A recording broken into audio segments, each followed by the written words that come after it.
নমস্কার বন্ধুরা, আমি চিত্রা একটা রেসিপি নিয়ে তোমাদের সামনে চলে এলাম। এটা দেখে কি মনে হচ্ছে চিকেন? না না, একদমই না। এটা কি বলো তো, এটা হলো হাঁসের ডিম। কি দিয়ে করেছি বলো তো? ওল দিয়ে। দুর্দান্ত হয়েছিল খেতে, তাই তোমাদের সঙ্গে শেয়ার করছি। তোমরাও দেখো। হাঁসের ডিমগুলোকে ভেজে নিয়েছি, ওলটাকে সেদ্ধ করেছি, করে ভেজে নিয়েছি। এখানে একটা পেঁয়াজ, আদা, রসুন একটু গ্রেট করে রেখেছি। ফোড়নে দিলাম জিরে আর গোটা গরম মশলা। তারপরে ওই পেঁয়াজ, আদা যেটা গ্রেট করেছি সেটাও দিয়ে দিলাম, টমেটো গ্রেটটাও দিয়ে দিলাম। আর এখানে মশলা দিয়েছি জিরে গুঁড়ো, ধনে গুঁড়ো, লঙ্কা গুঁড়ো, কাশ্মীরি মির্চি গুঁড়ো। এই দিয়ে ভালো করে একটু জল আর একটু দেখো চিনি দিয়ে দিলাম। একটু মিষ্টি না হলে ভালো লাগে না খেতে। তারপরে নুন হলুদ দিয়ে ভালো করে মশলাটা কষিয়ে নিলাম।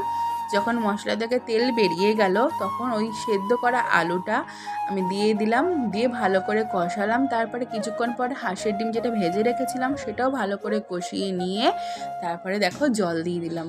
আমি আমার পরিমাণ মতো ঝোল দিয়েছি, যেহেতু একটু পাতলা পাতলা ঝোল ঝোল খাবো, এই জন্য। তোমরা যদি এটা কষা করতে চাও সেইভাবেই তোমরা জল দেবে, ব্যাস তাহলেই হয়ে যাবে। আলুটাও আমার সেদ্ধ ছিল, যেন বেশিক্ষণ লাগেনি। 5 মিনিট ফোটানোর পর আমি সেদ্ধ করা ভেজে রাখা ওলটাও দিয়ে দিলাম। দিয়ে নামানোর আগে গরম মশলা আর একটু ঘি দিয়ে নামিয়ে দেবে। দেখবে, দেখেছো আমার হাঁসের ডিম ওল দিয়ে রান্না করা পাতলা পাতলা লাল লাল ঝোল রেডি। কেমন লাগলো বন্ধুরা? এইভাবে করে দেখতে পারো, কিন্তু খারাপ নয়, বেশ ভালোই লাগবে খেতে, দারুণ টেস্ট হয়, খেয়ে দেখো।